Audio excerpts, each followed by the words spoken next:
नमस्कार प्रिय विद्यार्थियों, पिछले एपिसोड में हमने स्वर और व्यंजन बिंदु के बारे में चर्चा की थी। आज उसी क्रम को आगे बढ़ाते हुए आज के बिंदु के बारे में हम चर्चा करने वाले हैं। और आज का हमारा जो बिंदु होगा वो बड़ा इंपॉर्टेंट यानी कि महत्वपूर्ण बिंदु होने वाला है। और आज का जो हमारा बिंदु है, स्वर और व्यंजनों का हम वर्गीकरण पढ़ेंगे, जिसे हम कह सकते हैं दोनों का मिला जुला जो रूप होता है उसे हम कह सकते हैं वर्णों का वर्गीकरण।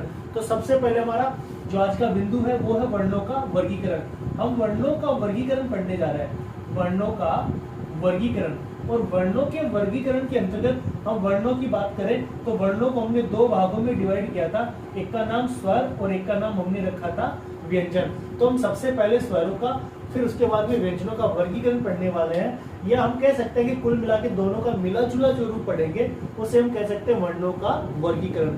तो हम सबसे पहले चर्चा करते हैं, जैसे ओष्ठों की गोलाई के आधार पर, ओष्ठों की गोलाई के आधार पर, ओष्ठों की गोलाई के आधार पर स्वरों के भेद, स्वरों के भेद जो होते हैं वो दो होते हैं। ओष्ठों की गोलाई के आधार पर स्वरों के भेद, ओष्ठों की गोलाई के आधार पर स्वरों के दो भेद होते हैं।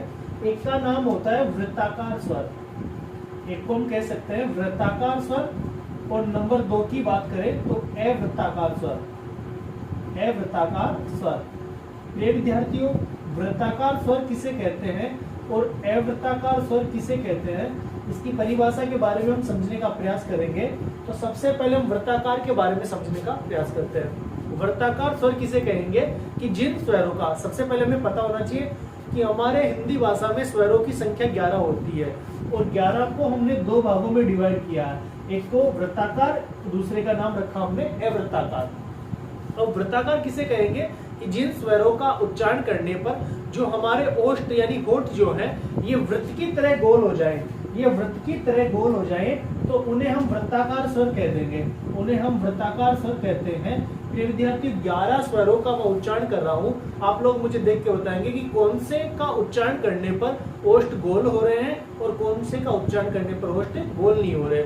जैसे हम बात करें ए, आ, ई, उ, री, ए, आई, ओ, औ, तो हमने पता किया उ, दीर्घ उ, ओ, औ, यानी 4 जो हमारे पास स्वर निकल के आए, उ, ओ, औ, इनका उच्चारण करने पर हमारे ओष्ठ वृत्त की तरह गोल हो जाते हैं।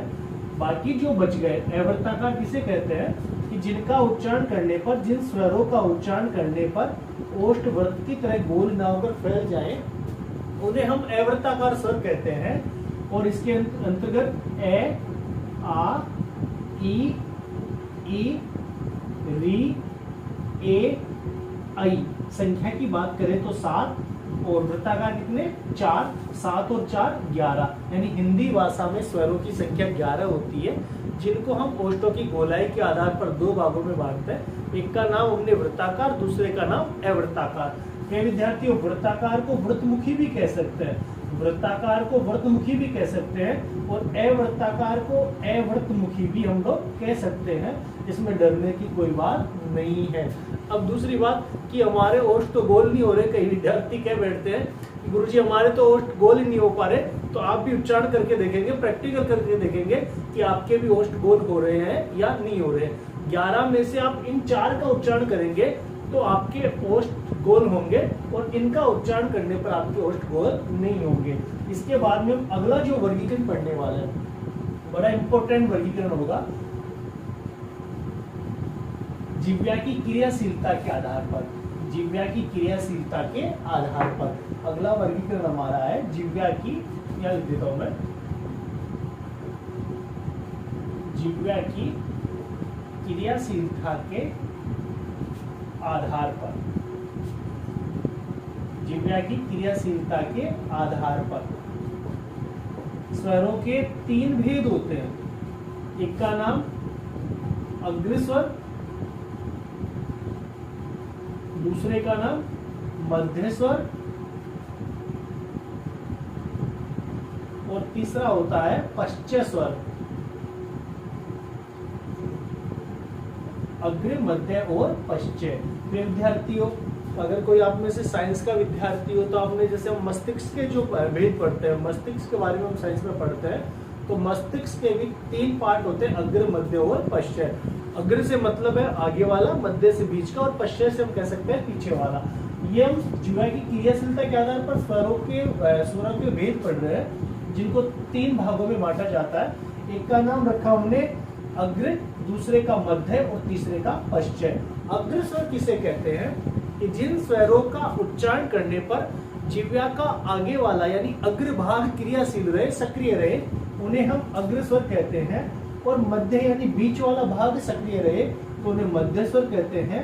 और पीछे वाला यदि भाग क्रियाशील सक्रिय रहता है तो उन्हें हम पश्चिम स्वर कहते हैं। अग्र के अंतर्गत ई, ए, ऐ और री। प्रिय विद्यार्थियों, मध्य में हम लेते हैं ए को, और पश्चिम स्वर जो होते हैं आ, उ, दीर्घ उ, ओ, औ। यानी पश्चिम की संख्या 5, मध्य की 1 और अग्र की 5। 5 और 1 6, 6 और 5 11। यानी हिंदी भाषा में स्वरों की संख्या भी 11 होती है। इन 11 स्वरों को हम 3 भागों में बांटते हैं, अग्र, मध्य और पश्चिम। ये हम स्वरों का वर्गीकरण पढ़ रहे हैं। इसके बाद में जो अगला वर्गीकरण होगा, अगला वर्गीकरण है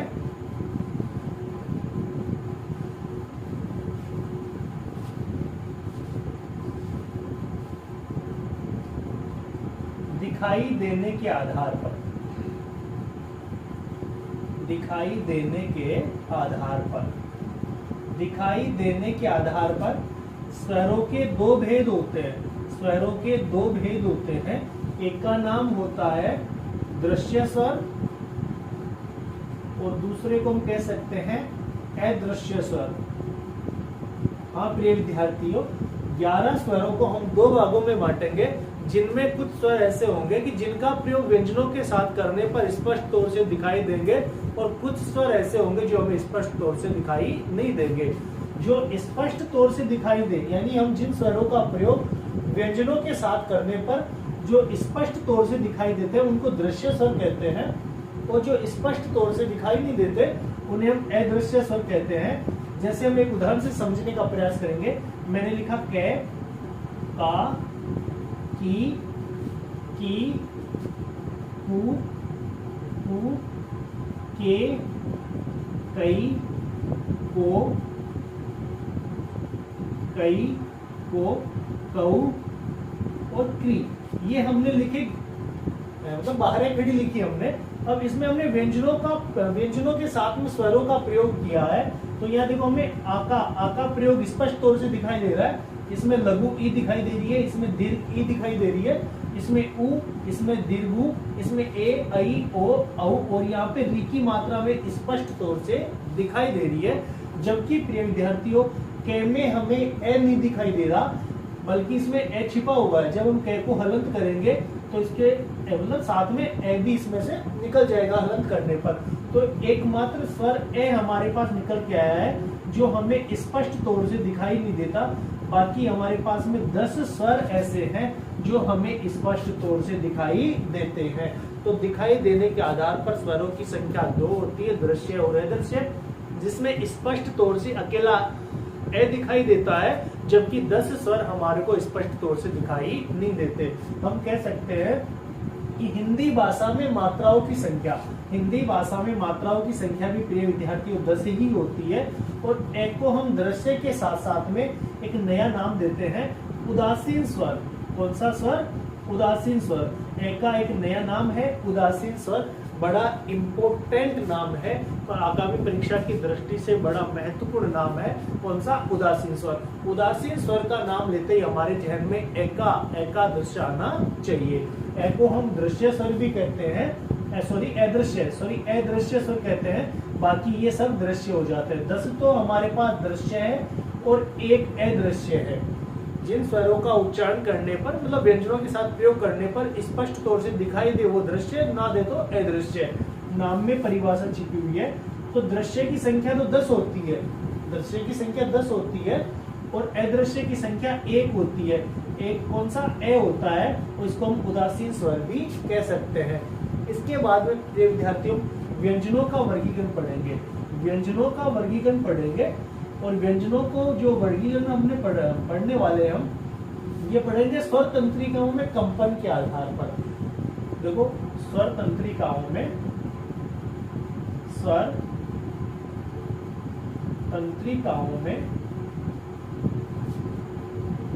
कंपन के आधार पर, स्वर तंत्रिकाओं में कंपन के आधार पर जो हमारा वर्गीकरण है व्यंजनों का, स्वर तंत्रिकाओं में कंपन के आधार पर इनको दो भागों में बांटा जाता है।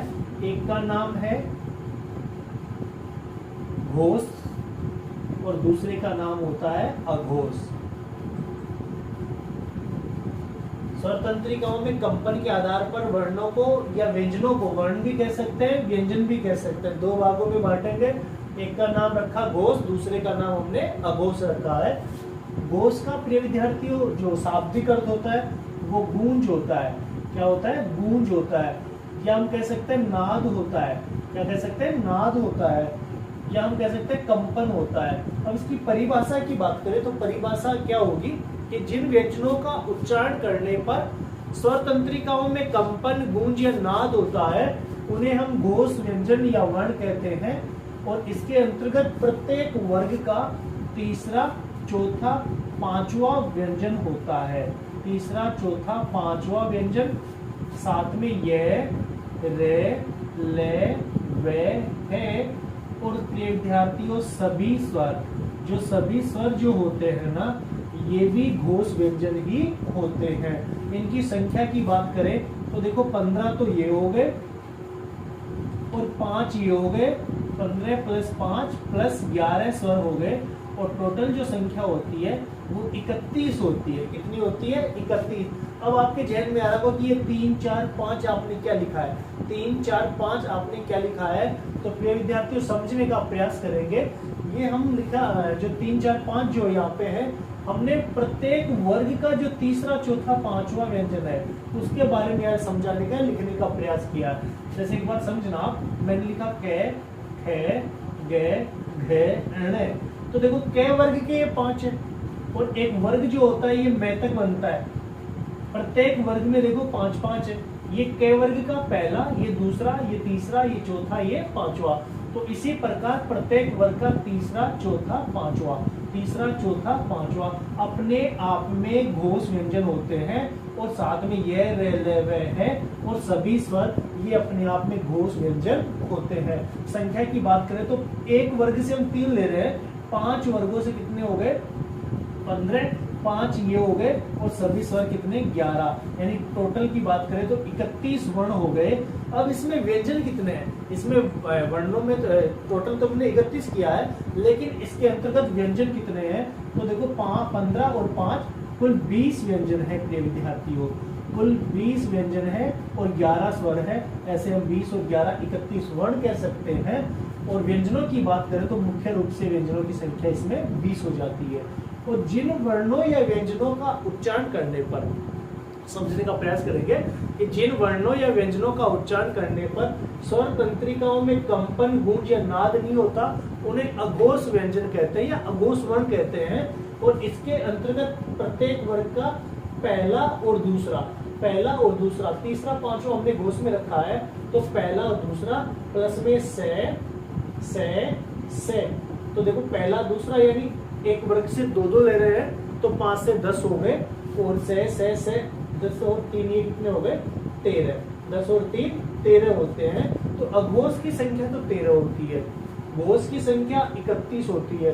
प्रिय विद्यार्थियों जब हम संधि पढ़ेंगे, जब हम संधि बिंदु में प्रवेश करेंगे और वहां पे हम जो स्वर संधि की जो 3 भेद होते हैं उसमें हम दूसरे भेद के बारे में यानी व्यंजन संधि के बारे में बात करेंगे। या हम जिस एपिसोड में व्यंजन संधि को समझने का प्रयास करेंगे उस समय मैं आपको फिर से दोहरान करवाने वाला हूँ घोष और अघोष का। क्यों? क्योंकि व्यंजन संधि में जो नियम चलता है उसमें एक है घोष व्यंजन संधि और एक होता है अघोष व्यंजन संधि। तो घोष व्यंजन हो चाहे अघोष व्यंजन संधि हो, उन भेद के या उस वर्गीकरण के अंतर्गत मैं फिर से आपके सामने घोष और अघोष, तीसरा, चौथा, पांचवा या पहले दूसरे का भी फिर से जिक्र करने वाला हूँ। तो आपको ध्यान में होना चाहिए कि तीसरा, चौथा, पांचवा घोष होता है और पहला और दूसरा अघोष होता है। इधर अघोष की संख्या 13 निकल के आती है और घोष की संख्या 31 होती है।